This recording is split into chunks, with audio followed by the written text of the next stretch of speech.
Et salut à tous, aujourd'hui, petite vidéo d'unboxing. La nouvelle GT chinoise, la GT88, c'est une Apple Watch ou Android Watch, achetée pour la somme de 38 euros sur le site AliExpress.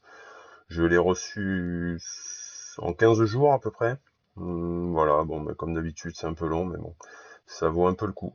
Notez que la boîte a pris un petit peu des shoots pendant le voyage.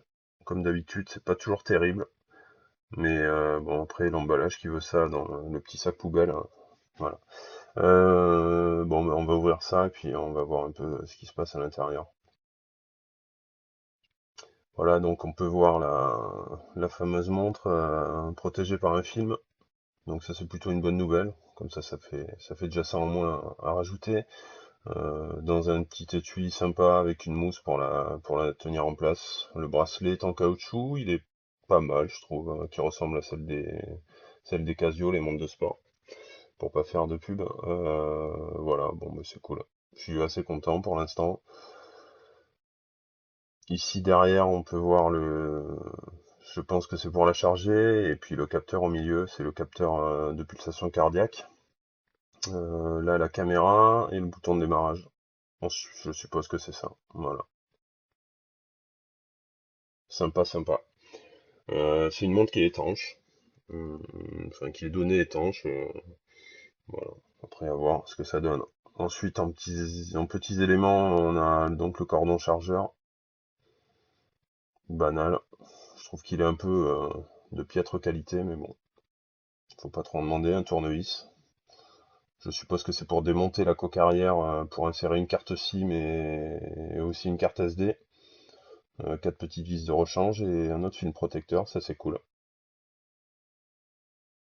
Voilà, et puis une petite étiquette pour ceux qui comprennent pas trop comment ça fonctionne. En plus, c'est en chinois, c'est parfait. Sur le haut de la boîte, on trouve un livret. Ok. Donc je suppose que c'est en anglais. Yes. Bon, mais ok, ben après ça on verra plus tard. Et puis en chinois. Ok, parfait. Voilà, bon, ben, je vais la passer au poignet, puis on va essayer. Voilà, au poignet, ce que ça donne. Elle est déjà allumée. C'est moi qui l'ai allumée tout à l'heure. Je l'ai déjà connectée à mon téléphone. Je vais juste vous montrer la marche à suivre, mais bon, c'est pas très compliqué. Il y a une icône Bluetooth. Il y a trois grands tableaux en fait. Trois grands tableaux d'icônes, de raccourcis, et puis voilà. Voilà ici le Bluetooth. Donc on voit qu'elle est connectée à mon S6, donc pas de souci. Ça prend vraiment pas longtemps et ça se synchronise assez vite. Donc le premier truc qu'on regarde, ben, c'est l'appareil photo. Enfin, je sais pas pourquoi ils l'ont placé là, mais bon, pourquoi pas. On peut filmer un peu espion. Voilà, on va essayer de prendre une photo. Tac. Bon, ben, c'est une photo d'une montre, quoi, hein. Enfin, bon, bref, je vois pas trop à quoi ça sert. On peut filmer aussi, également. Ouais. Ensuite, qu'est-ce qu'on va regarder? On va regarder bah, ça, surtout pour ça que je l'ai acheté en fait. Donc là, en fait, il vous mesure votre rythme cardiaque. Ça sera à 45 BPM. Non, ça doit pas être ça. Je pense qu'il faut quand même mieux la serrer.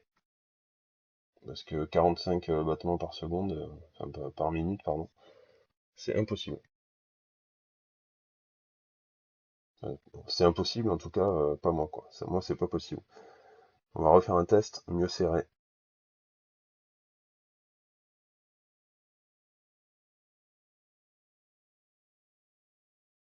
Voilà, 65, c'est déjà beaucoup mieux. C'est déjà beaucoup mieux, donc bon, ok, bon, c'est pour mesurer la fréquence, quoi. Ensuite, ça, c'est quoi? C'est le mode course.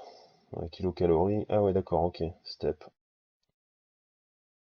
Donc, ok. Non, ça marche pas. Ouais, faut vraiment marcher. Donc, je pense que c'est comme sur les téléphones. C'est un compteur de pas, en fait. Hein, tout simple. Un compteur de pas. Hop, Ah, voilà. Il y a moyen de sortir des menus sans appuyer sur la touche qui est sur le côté. Ouais, c'est quand même mieux. Parce que la touche sur le côté, je trouve quand même qu'elle est un petit peu dure et et elle marche pas forcément bien. Donc ça, je sais pas ce que c'est. Ouais, il y a plein de trucs qu'il faut peaufiner. Échec de la synchro, ça commence bien. Ouais, ok. Ça, c'est pour calculer le temps de sommeil. Ouais, capture. Ok, échec de la synchro, c'est cool. Moi, je pense qu'il faut attendre un petit peu qu'elle se synchronise comme il faut. Ouais, j'ai essayé tout à l'heure de faire un appel, ça fonctionnait, donc voilà. Donc là, c'est mes menus de mon téléphone, puisqu'il n'y a pas de carte SD dedans. Si vous voulez en rajouter une, vous pouvez. Mais ça, c'est les deux photos que j'ai prises tout à l'heure avec la montre. Voilà, on retrouve la même que celle de tout à l'heure. Le tactile est assez fluide. Enfin, moi, je trouve que la montre est quand même pas mal fluide. Enfin, pour 38 euros, franchement, faut pas se priver, quoi. Ouais, d'accord, on change l'horloge. Ok, ouais. Bon, c'est pas terrible, terrible, hein. Je préfère quand même l'affichage d'origine. Je suppose qu'on peut changer aussi le thème, on peut changer les sonneries, notifications, etc. Bon, après, je rentrerai pas trop dans les détails non plus. Là, c'est vraiment juste un visuel de la montre, comme je vous la déballe. Ouais, on peut tout régler, secouer pour répondre. Ok. Smartwatch, je ne sais pas ce que c'est.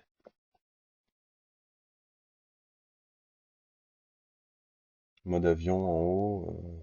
Ouais, bon, d'accord. Téléphone, message, calculatrice.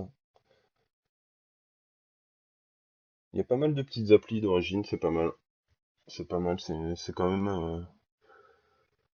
même sympa.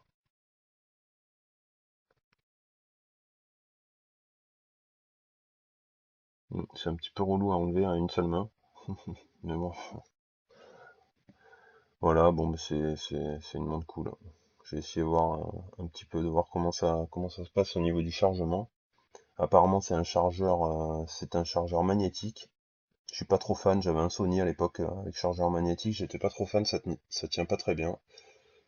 Et ouais, là c'est un peu pareil. En fait, le problème c'est qu'il est un peu trop, c'est léger, donc enfin ouais, on peut pas se tromper de sens, hein. Ça veut pas dans l'autre sens, donc ça c'est pas mal. Ouais, ouais, ils auraient pu mieux faire, mais bon, après, ça aurait impliqué d'avoir une prise sur la montre, ça aurait pas fait terrible, terrible. Donc là, pour la rallumer, il faut toujours presser ce bouton sur le côté, un peu comme un téléphone, mais d'accord. Ok. Voilà, bon, mais c'était la petite vidéo de la GT 88, qui marche pas trop mal. Je sais pas si je vais m'en servir tous les jours, mais pour sortir le week-end, c'est quand même pas mal, ou pour, euh, ou pour tout simplement, même au boulot, pourquoi pas. À 35 euros, faut pas s'en priver. Voilà, ça c'est le lien à AliExpress, c'est exactement celle que j'ai achetée. Allez, merci à tous, à bientôt.